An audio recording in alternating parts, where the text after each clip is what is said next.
What is up, bitches, hoes, and bros? It's your girl Ari, also known as Nadia Sabe, and back for season 2, episode 4 of the Run It Back podcast. And I am so excited. I can already see that I'm having a malfunction behind me for some unknown reason. So let's give this a second before I officially get started. We only have a couple of stories today. I did so much research, you guys, and you're gonna know why in a couple of moments.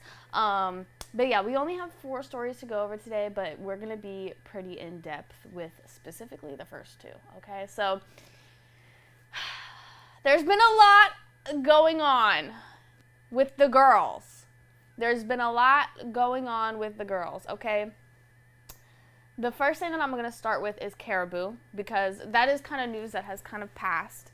And then, of course, we're going to talk about motherfucking Spice and Cleotrapa. There's low-key still shit, like, kind of coming out with that. But with Karrahbooo, the timeline is pretty concrete. You know what I'm saying? Pun intended. So, with that being said, I'm going to get straight into our first story, which is Concrete, Karrahbooo, and Lil Yachty. And just the story that goes along with our good sis getting fucking kicked out. Because if you're anything like me, you love Karrahbooo.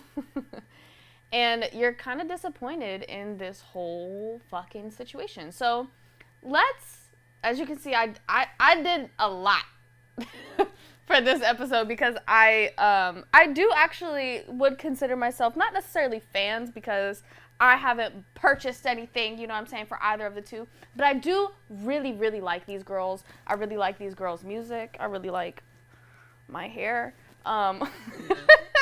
Anyways, so I really was very into it when I was doing all this research and learning about these girls and their story and everything. And so let's just get into it, all right? Karrahbooo was born, I believe her name is Kara Schuster. Is her full name.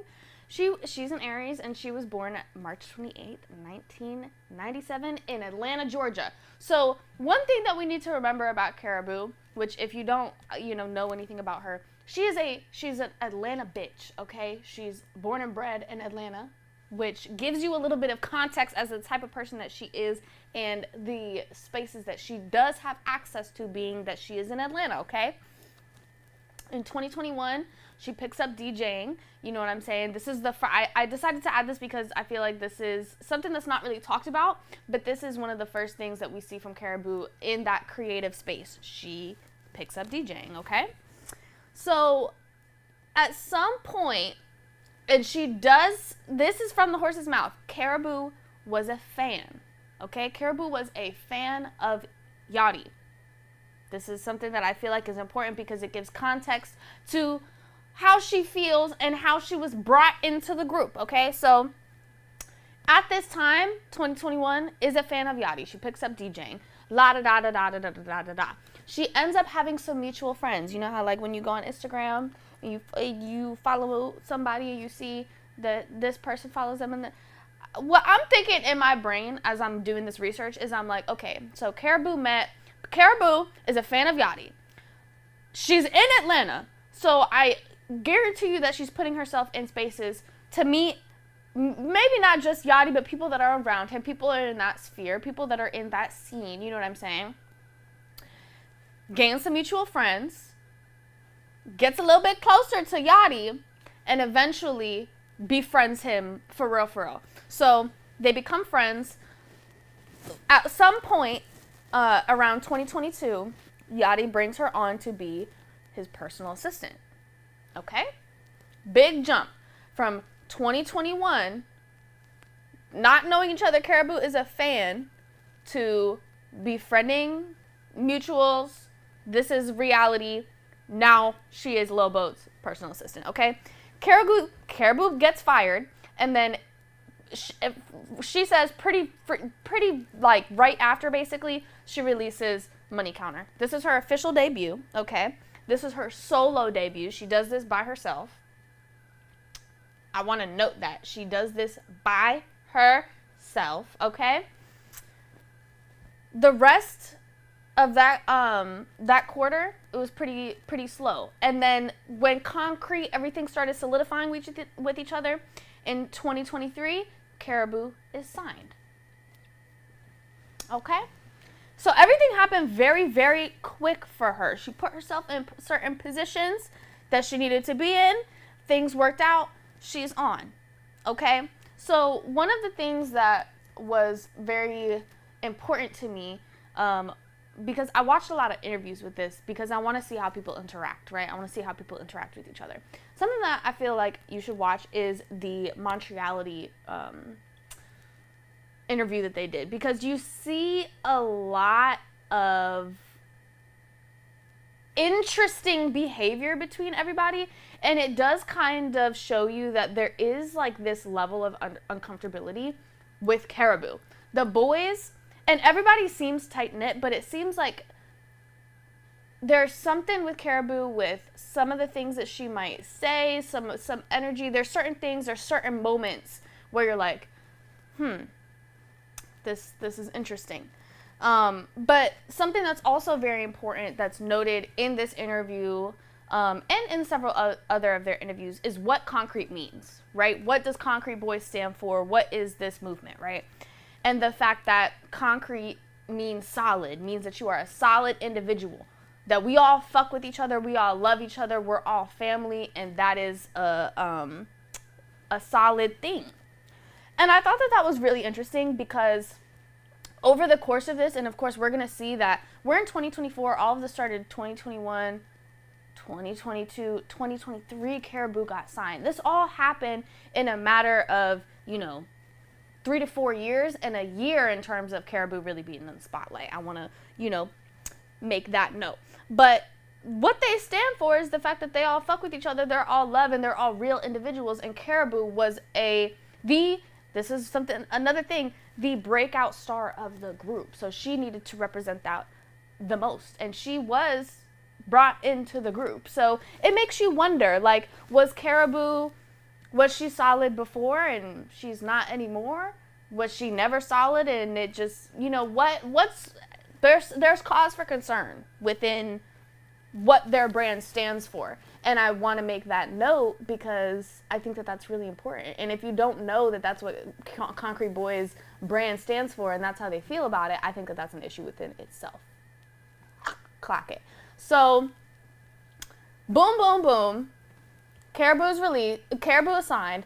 March of that year, On the Radar comes out, Box the 40 comes out, and shit is up, okay? We have some information about that we'll touch on later because that's later in the timeline. November, she does Splash Brothers with Anicia. December, she does Running Late. This is what I see as Karrahbooo's true debut. This is where she has resources and money behind her, and she has a real rollout. We also have Concrete's Mojams comes out at this time. In March of 2024, she releases R.I.P. Foley's.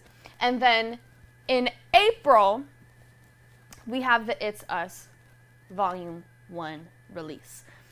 Following that release, we have the It's Us tour. And this is where shit gets sticky, okay? So if you couldn't tell, Yachty at this point is gaining a status within the industry that should be respected.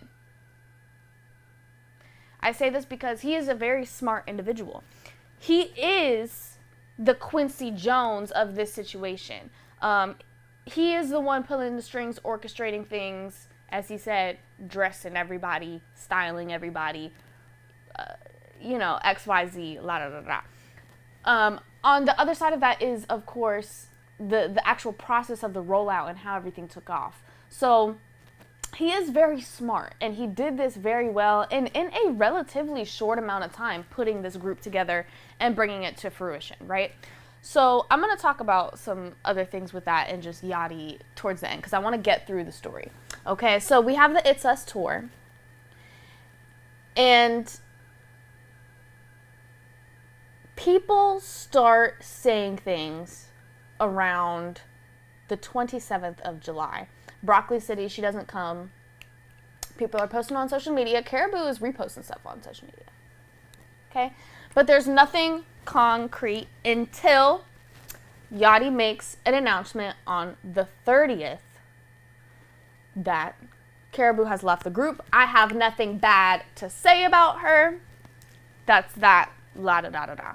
Things go after that, but people are a little bit up in arms because once again, it is not a secret that Karrahbooo was the breakout star of Concrete Boys in terms of brand awareness.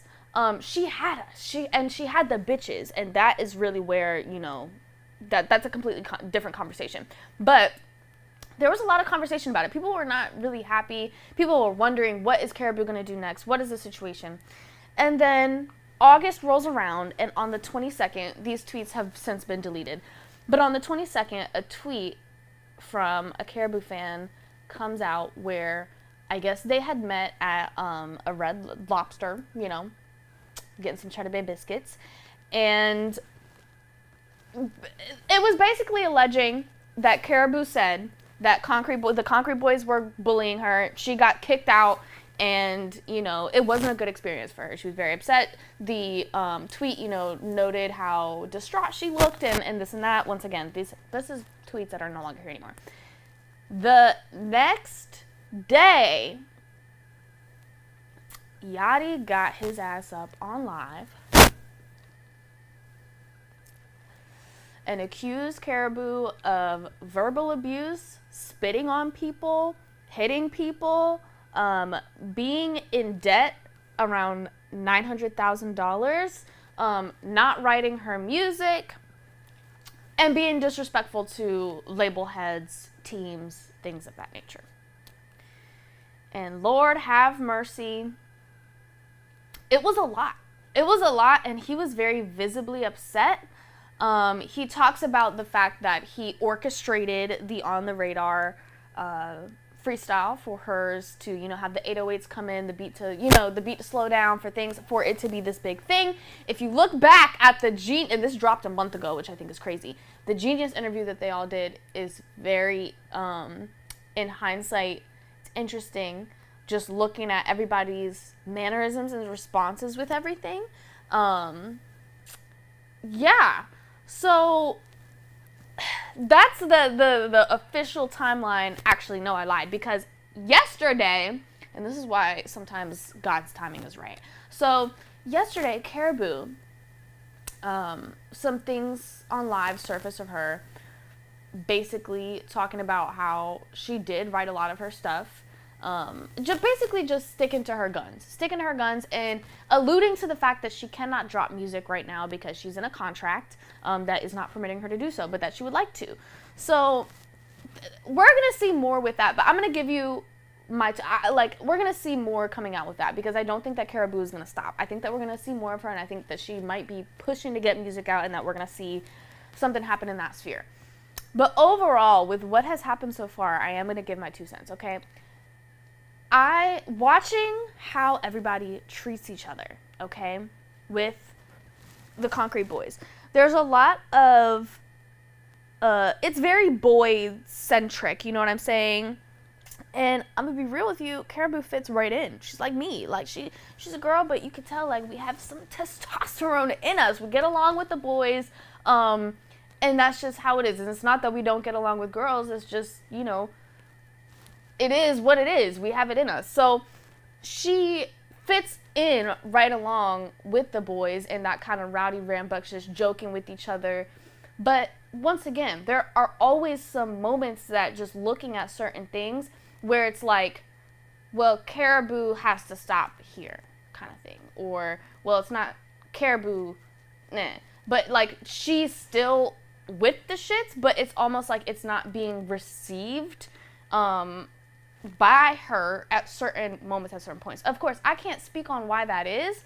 One thing that I will say, Camo, you can tell that Camo, this is just real, I feel like you can tell that Camo really does not like Karrahbooo and has not liked Karrahbooo, and that it's just kind of like he goes along with it. Now, that's just my personal opinion, but I feel, as how I feel, just watching the way that he reacts to her speak and the way that he reacts to her act and interact with her in general. So I think that is interesting, and I just honestly overall think that you should not make your brand all about people being solid, real individuals, and then to have something like this happen where it's like, well, it seems like none of y'all are very solid, you know what I'm saying? You're definitely not solid together.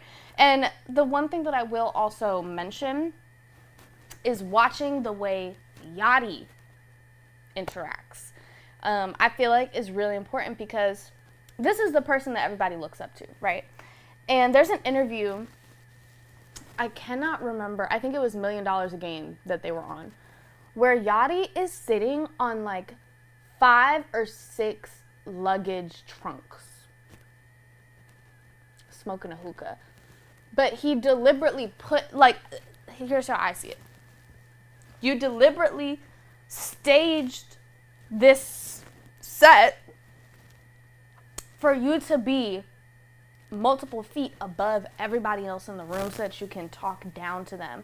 Especially then in that interview, he's just basically talking about how fucking amazing he is, which I love confidence, but to that level, it's getting to like, this is kind of scary and this is kind of weird. And I feel like we should note that. And I feel like when Karrahbooo talks about bullying, we don't know her full story because Karrahbooo didn't rant. Karrahbooo didn't really do the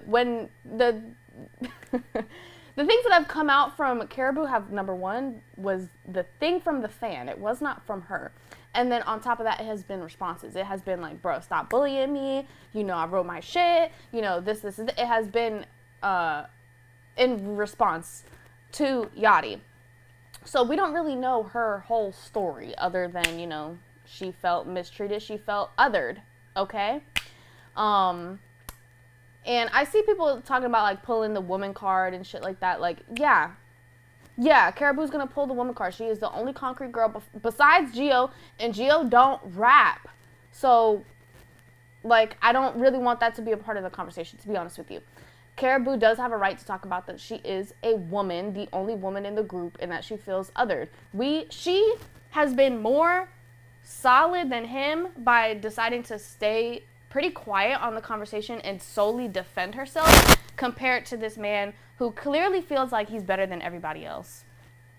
Going on live, crashing the fuck out, and exposing to all of us, thinking that you're exposing who Karrahbooo is, which maybe she did those things, maybe she didn't. One thing I will say, if she learned how to behave from anyone around people that she views as beneath her, she learned the behavior from you. Okay? That is really the 2 cents that I wanted to give on it. None of us, once again, know the inner workings of the truth of what these guys' relationships are with each other, other than the fact that clearly Yachty fucking crashed the fuck out and Karrahbooo has just been defending herself. And, you know, once again, considering the behavior that we've seen from Yachty over, you know, a while, but I feel like it's getting intense now, like the past couple of interviews that I've seen with him. This is what happens when you behave like you're better than everybody else, and you can talk to people like that, and you can speak to people like that, and you don't expect the people underneath you who you're lifting up to adopt that type of behavior. You know what I'm saying? So overall, I am looking forward to seeing what Karrahbooo does outside of Concrete. I think that she is her own woman, her own star. She has her own mind. So I want to see what she does with the platform that she does now have. And I also want to see what Concrete does. I'm excited well, not excited, but I'm looking forward to seeing how the rest of this plays out, because these two stories, when it comes to Karrahbooo and Ice Spice, it shows you the detriment that mixing business and personal is. Because, of course, there's rumors about Yachty and Karrahbooo and all of that. But even just on the friendship tip, these things get messy. And there is now a business and a relationship that is not the same as it was. And they're both kind of in shambles, having to pick up the pieces. You know what I'm saying? So you have to be very, very careful with these things.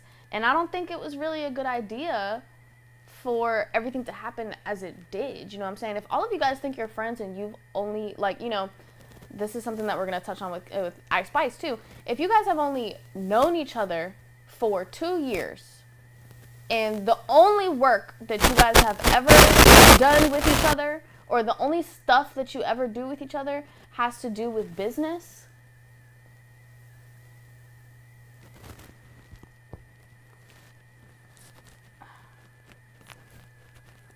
let me see, we're having a malfunction, folks.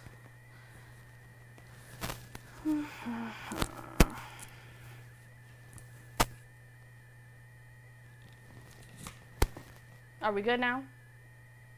Do you know when the feedback started?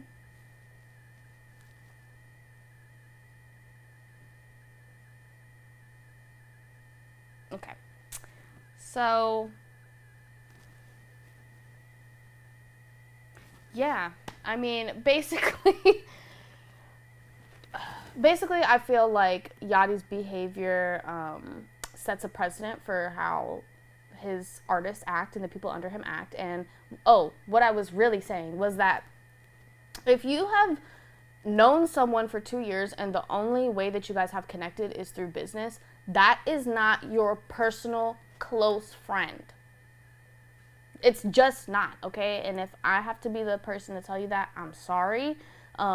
You can care about each other, you can have relationships with each other, but when we're talking about best friends and family and close people that you trust and love and care about, there has to be some other type of activity that you guys do outside of making moves together. You know what I'm saying? And there has to be another, like, crux of your guys' relationship with each other.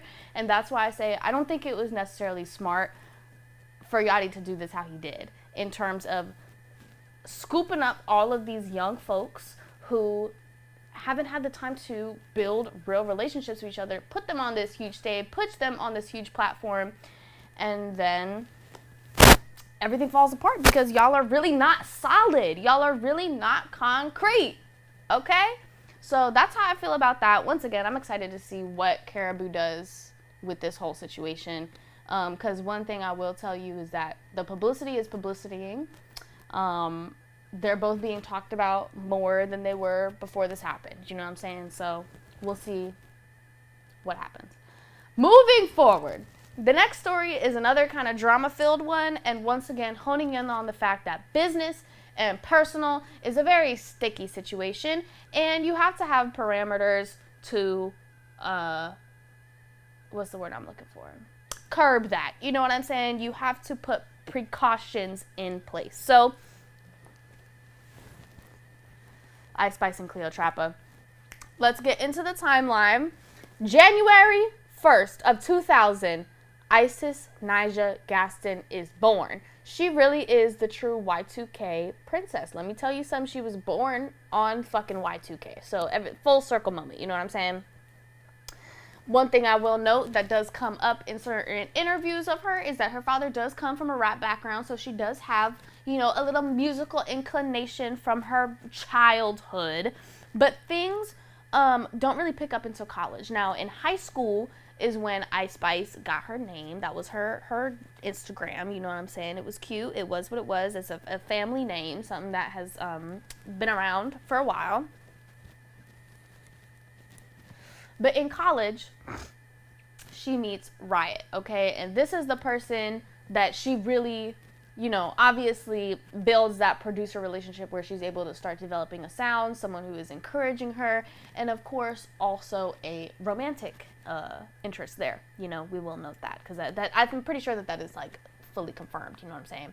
So, in March of 2021, and this is another thing, this is very smart moves, okay, very smart moves. And I've heard some things about Riot and his upbringing and his possible nepotism, but I'm not going to speak on, like, fully on that because I truly don't know if that's true or not, but I will sprinkle that in there because that could be a part of the reason of why this was able to be done the way it was. So, Ice Spice did the Bust It Challenge from Erica Banks. That was when everybody was, like, looking regular, and then doing Mega Knees, busting it wide open, look cute, you know what I'm saying? She went viral from that, capitalized on that viral moment and released her first song, Bully.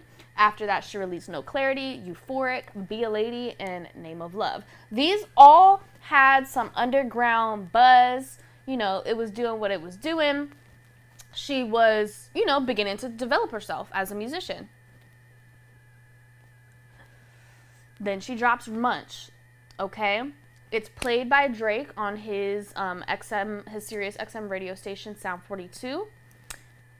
It blows the fuck up, and then by September, she's signed to 10K. If you don't know, 10K is owned by Elliot Grange, which is Lucian Grange's son.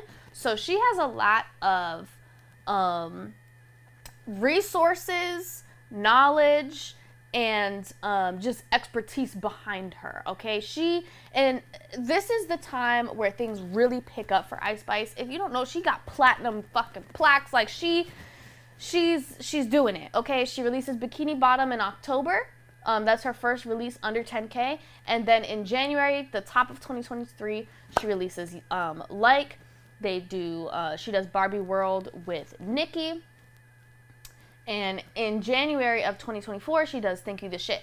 All throughout this time, the press, everything is going crazy for Ice Spice. She's being dubbed the princess of, I don't know if it was like drill or rap, but she's the princess. You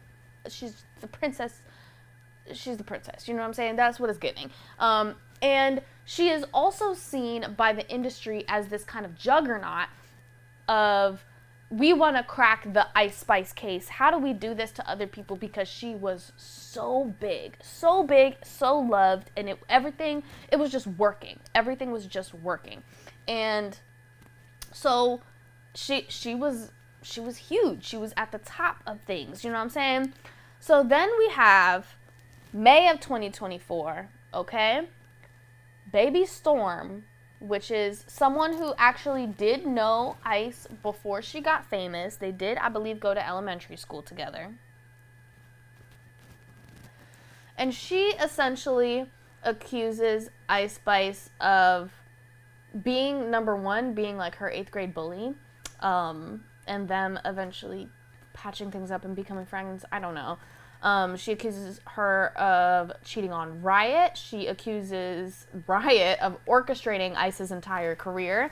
She accuses Ice of fat phobia, just sabotaging Baby Storm's career, and says that, you know, Ice makes everyone sign NDAs, whatever. Just this long, intense rant. And if you don't know, Baby Storm is not a stranger to going on rants, okay? She has had many scandals and attempted to, or successfully has, exposed many people. So when people saw this, she did not get the reaction that she thought she was gonna get. She thought that everyone was gonna be like, oh yeah, fuck Ice Spice, you know, that light-skinned bitch, la da da da da. She really thought that was gonna happen. It was giving like evil laugh orchestration, because she was just literally talking about praying on her downfall and like, this is gonna be the end of you and la da da da. And that's not how it was received. When people saw that she had posted the screenshots of her talking about Nicki Minaj, because she did call Nicki Minaj ungrateful, because the real tea that was exposed in there was that Ice was brought the Barbie World opportunity and then said, Nicki, this is a part of your brand. I want to include you on this. And then Nicki decided that she was going to take the reins and fucking do some shit. You know what I'm saying? So people saw that and they were like, first of all, we don't think Ice is wrong for feeling this way. And second of all, you're fucking weird for putting this out here and trying to expose her with like her personal shit. We don't really believe any of the shit that you're saying because it's giving weird. You know what I'm saying? That was really the response that it got.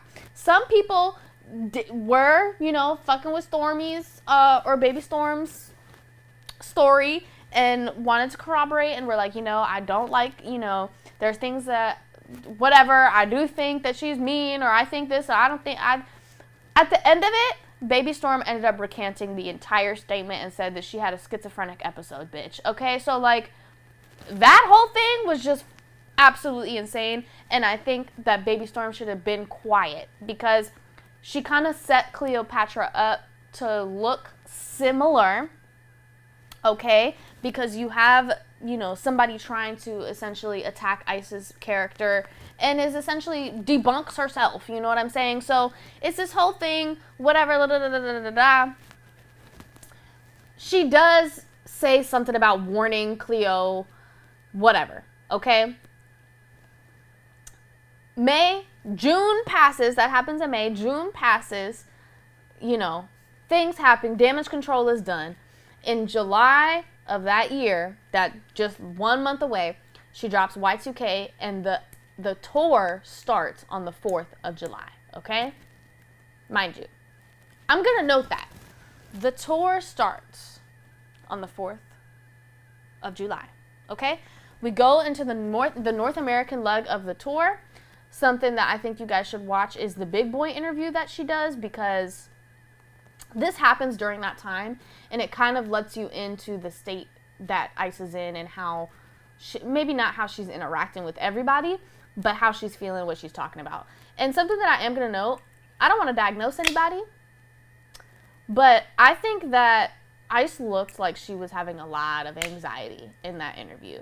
And the fact that and she talks about the fact that this is her first time headlining a tour. She talks about the fact that she has never done this before. She doesn't really know what's going on. She's just happy to be there. You know what I'm talking about?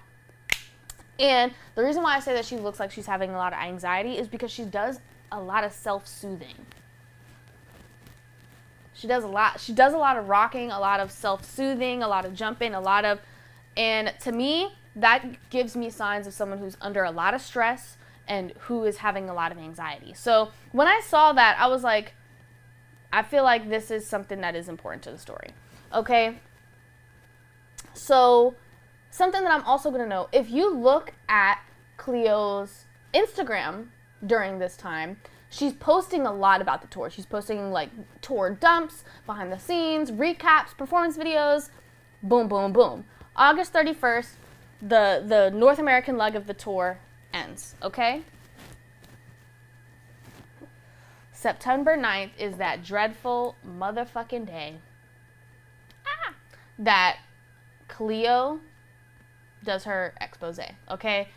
The overarching theme, Cleo makes a statement and she says, it's like she wanted to shine a light on me, but she wanted to dim the light. That's the overarching theme, is that it was like, here's this opportunity, but like, I'm not going to give it to you all the way. I kind of want you to work for it. I kind of want you to feel singled out. And Cleo just felt very like she was mistreated. She was disrespected. Like, things were not made up the way that she needed them to be for her. She talks about the fact that she performed before the shows would start. She talked about the fact that she didn't get food on several occasions. We know the chicken salad thing. We know the steakhouse issue. She talks about having to carry her own bags. She talks about the fact that she was not able to either be in... There were several things with the room. She couldn't have her own room certain occasions. She couldn't have her own dressing room certain occasions. She couldn't be in Spice's room on certain occasions. There was a lot of things with just her not having her own space, or her not being able to be in Spice's space, okay? Her assistant, there being an issue with her and her assistant, there being an issue with her having anyone present, which we're going to get into, her not being on the official bill,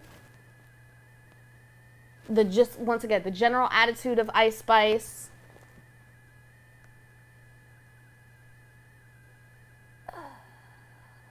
the fact that she had very, very, very, very, very short notice, okay? So all of this, she goes on an hour-long rant that I basically just summed up for you of all the things that she was upset about, and talks about, like, she felt like Ice should have spoken up for her in certain situations, should have made sure that she was good, and basically feels as though that since when Ice gave her the call that she states it was on, June, the very end of June. She says she only has about 1 or 2 days. She really had about 4 or 5 days because the tour started on the 4th. She really had about 4 or 5 days to get everything together. But her statement is basically that because Ice called her and said, I got you, come on this tour with me, that meant that Ice should have handled everything for her when it came to accommodations and everything like that. Now, one of the things that was flip-floppy in Cleo's story, Number one is that she couldn't bring anyone, but then she said that if she did want to bring anyone, that she would have to pay for their room and board. This is standard. A lot of the things, and basically what I'm going to say about this whole thing in terms of, we've gone over the timeline, everything that happened. Actually, Cleo made her statement, and then her DJ for the Jersey and Philly show confirms, her statements. He does have clips. He got a little thing that says Cleo's helped to confirm what she said about that. That could be real. That could be something that he did. I don't know. Okay. And then we also have the manager of Ice Spice making tweets that have since been deleted, but I do want to pull them up because I think that they're very important to the context of everything, because it sums up these tweets, and then Joe Budden, when he talked about it on the podcast, really sum up how I feel about the situation, because the whole thing sucks. I feel bad that Cleo had a bad experience, whether it was because she was not accommodated the way that she wanted to be, she was not comfortable, or it was because of the way that Ice Spice treated her. Do I believe that Ice Spice was mean to her? Yes. I'm going to say that, okay? I definitely think that, I don't think that Cleo is lying about the way that she feels and about certain things happening. I believe her. But what I will say is that a lot of the things that Cleo was upset about were not really in Ice's control. And number two, well, there's three things. Number one, a lot of the things that Cleo was upset about were not in Ice's control.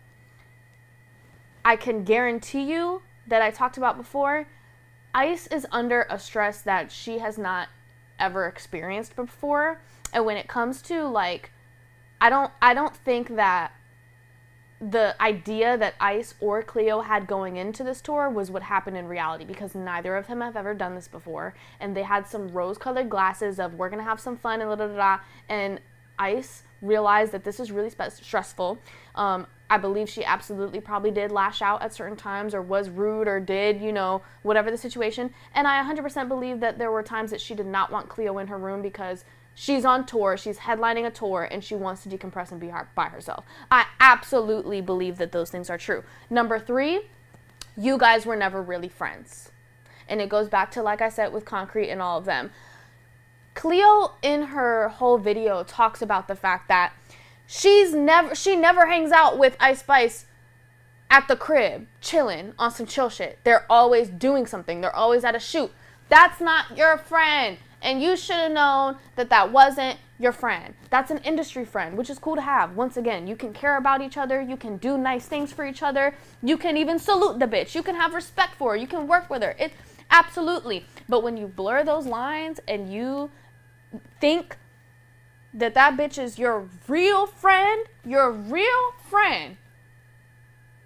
almost disrespecting the people in your life who really are your friends. You know what I'm saying? Because I feel like you should have had the wherewithal to know that you guys were really, I was talking to a friend about this, and a part of me feels like Cleo knows that, but she wants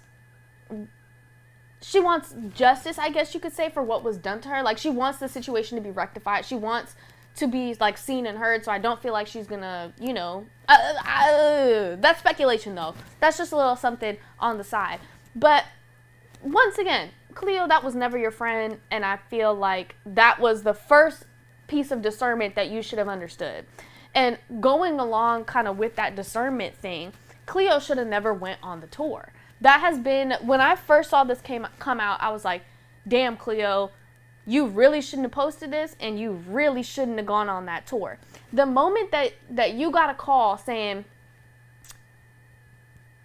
you have, first of all, from your story, 1 day notice to go on a month-long North American leg of a tour, one of the hottest bitches on the scene right now. Her album ain't doing too good, but Ice Spice is Ice Spice, you know what I'm saying?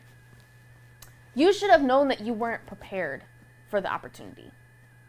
You didn't talk to your management about it. You did not prepare. You did not get the right information from Ice's team, and you weren't ready to pay what you needed to pay to have your team there. You weren't ready for it. And you said, this is too big of an opportunity. I want to do it anyway. And that's what you said in your videos. I stuck it out because God wouldn't put me in a position that I can't handle, and I'm here, and that is the biggest lesson that I want to focus on here, is that this is why development is so important. And, you know, Ice talks about that too, the fact that she didn't get the opportunity to develop, which is very real. Cleo touches on that too, but she talks about it in more of a jealous way. The fact that Ice didn't have to grind. But at the end of the day, that's the cards that Ice was dealt. The situation that she found herself in. And the way that it happened with her, she was able to get signed to a label with all of the resources to help her figure out what she needed to do. And Cleo is not in that same space. She doesn't have the same resources. That's really where it comes down. She does not have the same resources, and she was not prepared to be on this tour. And it ended up in her not being accommodated because the tour, one of the things that Joe Budden says, to the dollar, the tour was budgeted a quarter ago. Everything was set in stone, and she said, I said, I got an extra bus. This is a bitch that I fuck with. I'm going to bring her with me. I'm going to let her know the situation. You shouldn't have went. If you thought that you were going to be on the bill and it was going to be, that wasn't the situation. It was a last minute thing. You're somebody who wanted to help put you on, whatever the situation was, even if it was damage control, because that's what Cleo calls it. It shouldn't happen. That's really what it was. You weren't ready for it. You weren't ready for the call. You weren't ready for the call. And when you're not ready for the call, you have to say no, because if you don't, you put yourself in situations like this where she did a great job on stage. Once again, going back to Cleo's social media and the recaps that she posts, she has a crowd to perform to, okay? I'm going to note that. She has a crowd to perform to, and she does a great job. So she's definitely there on that side. But when it comes to the administration, and if you don't have those things handled, set up, correct, and somebody comes with you with an opportunity, you have to say, I don't have this set up.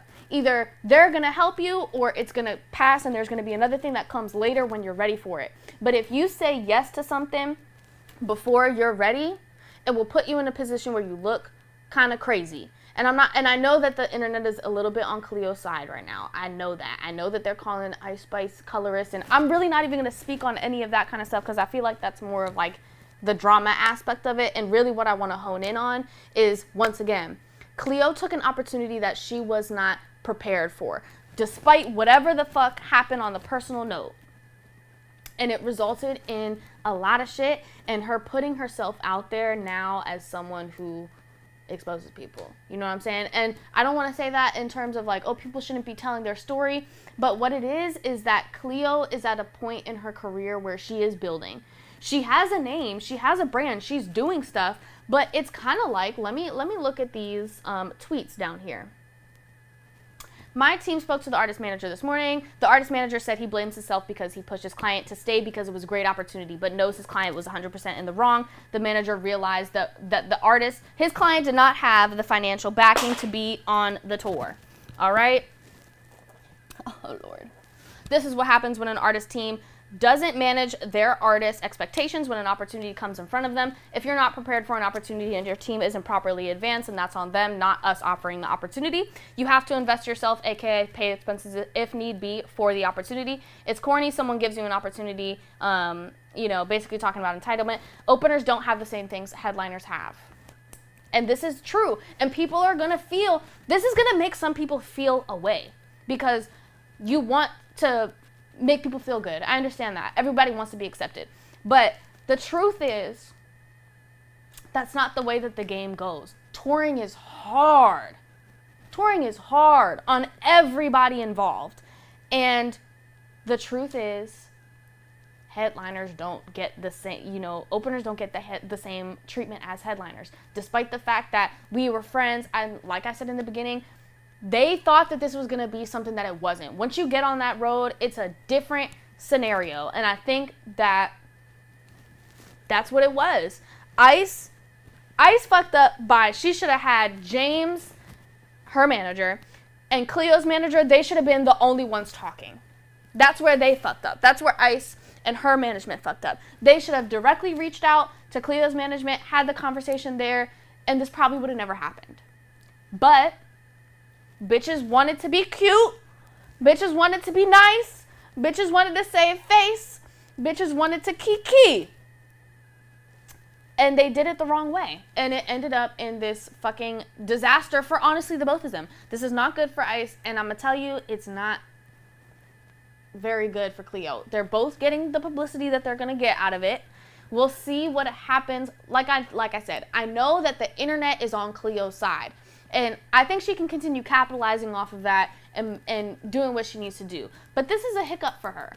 Because if it were me, honestly, I fuck with Cleo, I fuck with her music, I fuck with her vibe, I fuck with her energy, but that would deter me from working with her, because I do now see there is a level of naivety in you as an artist, and that is a liability. On top of the fact that you went extremely public with everything, instead of handling things behind closed doors, working things out. Obviously, like she said, she didn't feel like that was possible. So, you know, that is what it is.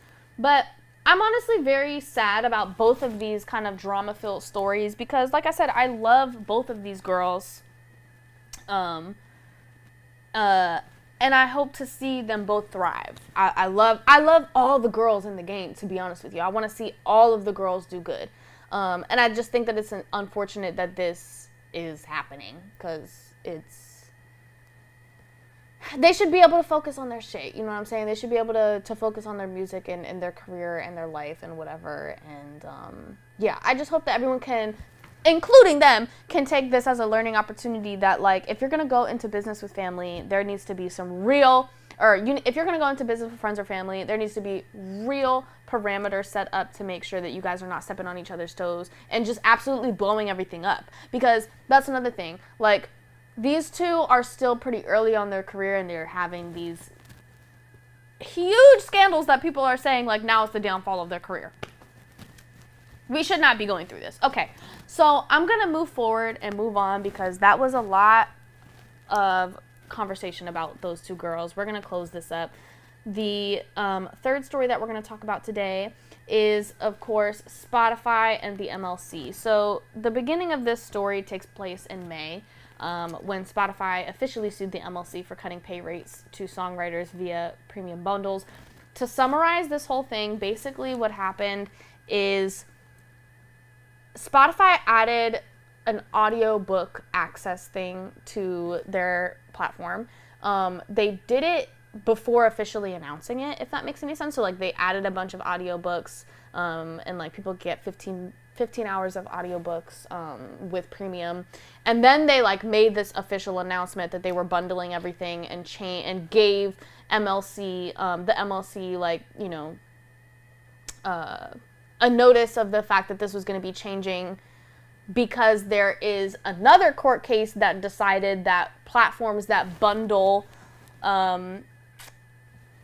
what am I looking for? Services, including music, can pay lower royalty rates as long as the other services have more than a novel place in the system. Basically meaning that, like, the other systems in the program have to be just as important as music. So the MLC sued and basically was like, this is shady as fuck. They're trying to do some shady shit because they know that they are a music tech company, that people get their premium subscriptions for music, and they're trying to say that books are just as important as music, and that's why they can pay us less money, but they shouldn't be able to do this, and this is shady as fuck. So that's why the MLC sued back in May, and it's, you know, of course, been underway. Now, most recently, let's see, Spotify has asked the court to dismiss this, basically saying that they're in the right. This is what it is. This is the statute. This is a bundled service. Books are important to Spotify, and it's none of the MLC's business how we market this. Because one of the things that the MLC said was like, y'all are making this audiobook access extra thing way hard to navigate to. Like, it's the same thing.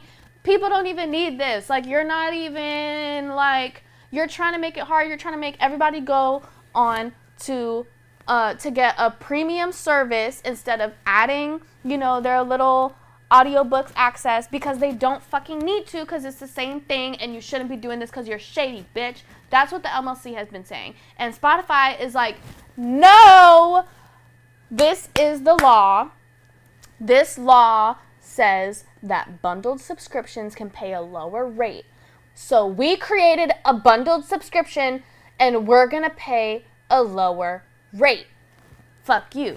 And, you know, said all of that in legal jargon, and basically is saying to the court that this is stupid. Like, we have on paper that this is what we're supposed to be doing. There's this case with precedent that shows that we can do this. You need to just throw this out. And the MLC is like, no, this is shady biz. This is shady biz. This is shady biz. You need to look into this, okay? So that's kind of where we're at. We're at a little bit of like a standstill. I don't think that the case is going to get dismissed. I think Spotify has a good case. Let me tell you. I think Spotify has a good case. They're smart, okay? I think they have a good case. They obviously have precedent. They took certain steps to protect themselves when it came to like the timeline of how they rolled this out. They do mention that they did not have to disclose the fact that they were bundling, and they protected themselves. I think they have a good case. But I think that if the judge has a brain and wants to get to the truth, she's going to allow this case to go forward. Because it is shady biz. We all know that it's shady biz. I've said for a long time that Spotify is not a music company, and when I say that, I say it from the space that they don't care about music. And this is another stamp that just shows us that they don't care about music. The main product is music.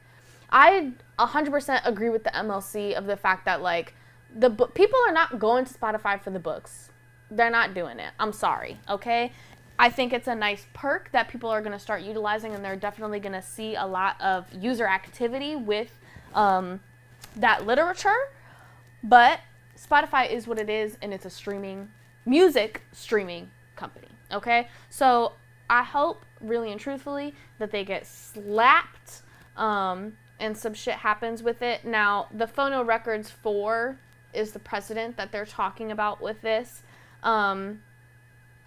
And let me see, because what I want to tell y'all is how much money it's going to cost Spotify, because that's really what I want. So, according to Spotify's filing, if the MLC were entirely successful in this case, the additional royalties that would be due in relation to the period of March 1st, 2024 to June 30th, 2024 would be approximately $46 million. Of which approximately $35 million relates to the 3 months ended June 30th, 2024, plus potentially penalties and interests that they cannot reasonably estimate. That would, yeah, and then so on and so forth. So basically, it would cost them about $50 million a quarter if they rule in the MLC's favor and give creators their fucking money, okay? I want authors to get their money too, but like we just have to be realistic, you know what I'm saying? So we'll see what unravels with that. This last story, we're going to touch on it really brief, but I do think that it is really, really interesting. North Carolina musician charged over brazen AI music streaming fraud scheme that allegedly faked billions of plays. The 52-year-old musician is accused of conspiring with the CEO of an AI company and a music promoter in the scheme, which is said to have fraudulently collected more than $10 million in royalty payments. How crazy is that? A North Carolina musician has been charged by the U.S. federal prosecutors in a connection with a scheme to create hundreds of thousands of songs with artificial intelligence and using bots to fraudulently stream these tracks billions of times. I'm going to get to it. Basically, they were saying that he had over like 10,000 accounts at one time running. listening to his shit. Crazy work. Yeah. Per the indictment, Smith allegedly created thousands of accounts on streaming platforms to stream songs. The bot accounts were allegedly used to generate about 661,000 streams per day, yielding annual royalties of a little over $1 million. At the height of this alleged scheme, the musician was said to have as many as 10,000 active bot accounts running.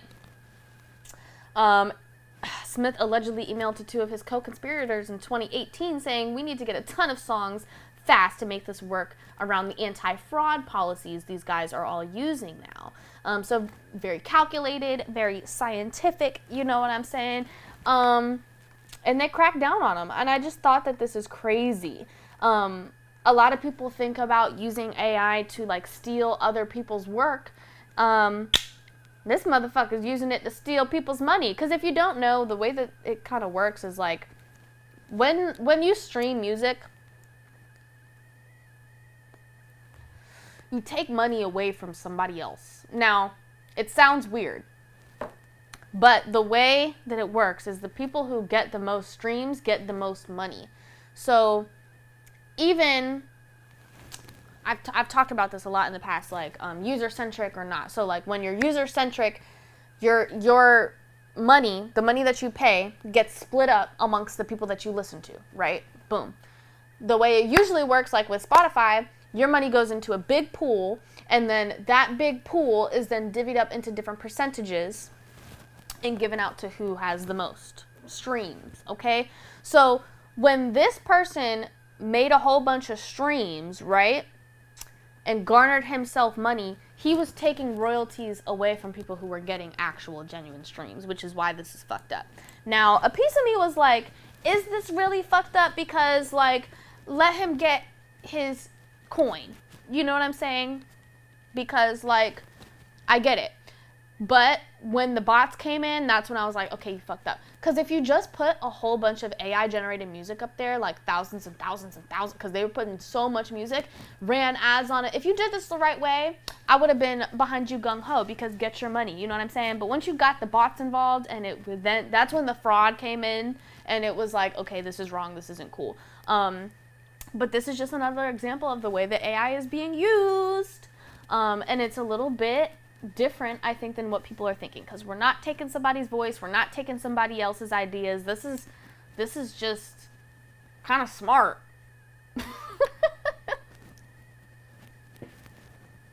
They just should have been a little bit smarter, you know what I'm saying? But at the end of the day, he's gonna get, you know, what he gets. I don't know if he's gonna get any jail time, or if it'll, well, because it's fraud, he might go to jail, because that is some white collar penitentiary shit. But we'll see how that plays out, of course. I'm very happy that I was able to get on the pod today and talk to you guys. I'm super excited to edit the clips and to start the conversations about all of these things, because I definitely think everything we talked about today is worthy of conversation, worthy of discourse, and continued discourse and conversation. So thank you guys so much for listening to me, putting up with me, you know what I'm saying? I really appreciate it. I love you guys so much. Hopefully I will see you much sooner. Karrahbooo, Spice, if you need some help, let me know.